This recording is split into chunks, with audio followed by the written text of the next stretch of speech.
Hi friends சுவையான கிராமத்து அரைச்சி வச்ச மீன் குழம்பு எப்படி செய்யறதுதாங்க இன்னைக்கு நான் உங்ககிட்ட ஷேர் பண்ண போறேன். Welcome to Rahana's kitchen. இந்த மீன் குழம்புக்கு நெய் மீன் தாங்க எடுத்துருக்கேன். 1 கிலோ போல நெய் மீனை நல்லா வாஷ் பண்ணி எடுத்து 1/2 கிலோ மீன் தாங்க குழம்புக்கு பயன்படுத்த போறேன். மீதி 1/2 கிலோ பொரிக்க எடுத்துக்கிறேன். அடுத்து இந்த மீன் குழம்புக்கு தேவையான மசாலா ஒன்று ரெடி பண்ணிக்கலாம். அதுக்கு கடாயில 1 டீஸ்பூன் போல நல்லெண்ணெயை விட்டுக்குங்க. நல்லெண்ணெய் காஞ்ச உடனே 20 நம்பர் போல சின்ன வெங்காயம், கூடவே பூண்டு பல் 15 நம்பர், 1/2 இன்ச் அளவுக்கு இஞ்சி, கொஞ்சம் கருவேப்பிலையை சேர்த்து வதக்கி விட்டுக்குங்க.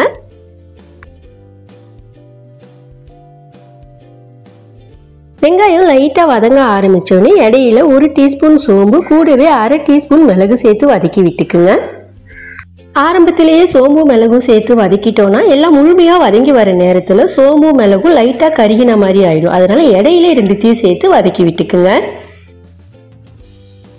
வெங்காயம் வதங்கி சாஃப்ட் ஆனதுக்கு அப்புறம் 2 தக்காளியை சேர்த்து அது லைட்டா வதங்கி வெந்து வர நேரத்துல 1/2 டீஸ்பூன் மஞ்சத்தூள், கூடவே 1 டீஸ்பூன் காஷ்மீரி மிளகாத்தூள், 1 டீஸ்பூன் ஜீரக பொடி, 2 டேபிள் ஸ்பூன் தனியாத்தூள், 2 டேபிள் ஸ்பூன் மிளகாத்தூள் சேர்த்துக்குங்க. வதக்கி விட்டுக்குங்க. மசாலா கருகிடாம வதங்குறதுக்கு கொஞ்சமா தண்ணியை விட்டு வதக்கி விட்டுக்குங்க. மசாலா பச்சை வாசனைலாம் போய் நல்லா வதங்கினதுக்கு அப்புறம் 4 டேபிள் ஸ்பூன் அளவுக்கு துருவிய தேங்காவை சேர்த்து அதையும் வதக்கி விட்டுக்குங்க.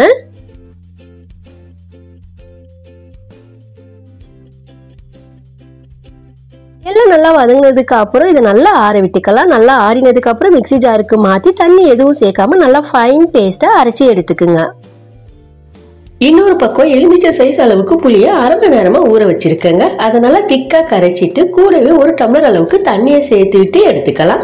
மசாலா புளி கரைசல் 2 ரெடியா இருக்கு. அடுத்து குழம்பு தாளிச்சு விட்டுக்கலாம். அதுக்கு கடாயில 2 டேபிள் ஸ்பூன் நல்லெண்ணெயை விட்டுக்குங்க. காஞ்ச உடனே 1/2 டீஸ்பூன் கடுகு, கூடவே 1/4 டீஸ்பூன் வெந்தயத்தை சேர்த்து தாளிச்சு விட்டுக்கலாம். எல்லாம் லைட்டா பொரிஞ்சு வந்த உடனே 10 நம்பர் போல சின்ன வெங்காயம், 8 நம்பர் போல பூண்டை தட்டி எடுத்திருக்கேன். கூடவே 4 வரமிளகா, கொஞ்சம் கருவேப்பிலை.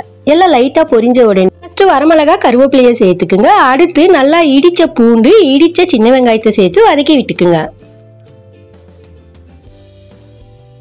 வெங்காயம் சீக்கிரம் வதங்குறதுக்கு கொஞ்சமா கல்லுப்பை சேர்த்து வதக்கி விட்டுக்குங்க. அடுத்து 1 டீஸ்பூன் போல காஷ்மீரி மிளகாத்தூளை சேர்த்து பெரட்டி விட்டுக்குங்க. இந்த மிளகாத்தூள் காரம் இருக்காது, ஆனா நிறம் நல்லா இருக்கும். அதனால சேர்த்து நல்லா பெரட்டி விட்டுக்குங்க. சில நொடிகளுக்கு அரைச்சி வச்ச மசாலாவையும் சேர்த்து ஒரு பெரட்டி விட்டுட்டு மிக்ஸி ஜாரை கொஞ்சமா தண்ணியை விட்டு அலசி அதையும் சேர்த்து விட்டுக்குங்க.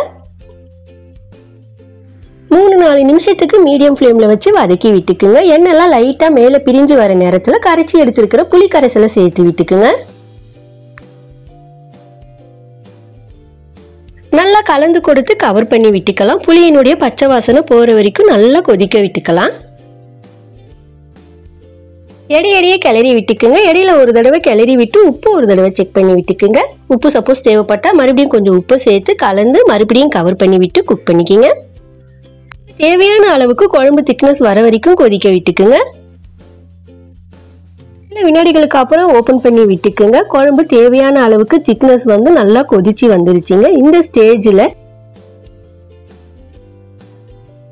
3-4 மாங்காய் துண்டுகளை சேர்த்து விட்டுக்குங்க. மாங்காய் தேவையில்லைன்னு நினைச்சீங்கன்னா இந்த ஸ்டெப்பை ஸ்கிப் பண்ணி விட்டுக்குங்க. கூடவே வாஷ் பண்ணி எடுத்திருக்கிற மீன் துண்டுகளையும் சேர்த்து விட்டுக்குங்க.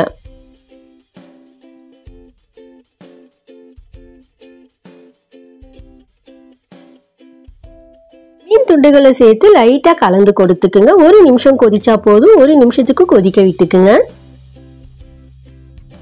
1 நிமிஷத்துக்கு அப்புறம் ஓபன் பண்ணி விட்டு குழம்ப லைட்டா கலந்து கொடுத்து மேல கொஞ்சம் கருவேப்பிலையை தூவி அடுப்பை ஆஃப் பண்ணி விட்டுக்குங்க. ஆஃப் பண்ண உடனே கவர் பண்ணி விட்டுக்குங்க. ஒரு 5 நிமிஷம் அதை கிண்டாம கிளறாம டிஸ்டர்ப் பண்ணாம அப்படியே விட்டுடலாங்க. அந்த சூட்டிலேயே மீன் இன்னும் நல்லா வெந்து வந்துடும். 5 நிமிஷத்துக்கு அப்புறம் ஓபன் பண்ணி பார்த்தோம்னா நம்ம சேர்த்தா மாங்காய் மீன் எல்லாம் நல்லா வெந்து மீன் குழம்பு சூப்பரா ரெடி ஆயிடுச்சுங்க. கிராமத்து அரைச்சி வச்ச மீன் குழம்பு சூப்பரா ரெடி ஆயிடுச்சுங்க. நல்லா சுட சுட சாதத்து கூட இந்த மீன் குழம்பு சேர்த்து சாப்பிடும்போது பிரமாதமா இருக்குங்க. நீங்களும் ஒரு தடவை ட்ரை பண்ணி பாருங்க. மேலும் இது போல பல வீடியோக்களுக்கு நம்ம சேனலை சப்ஸ்கிரைப் பண்ணுங்க. பக்கத்துல இருக்கிற பெல் ஐகானை கிளிக் பண்ணி சப்போர்ட் பண்ணுங்க.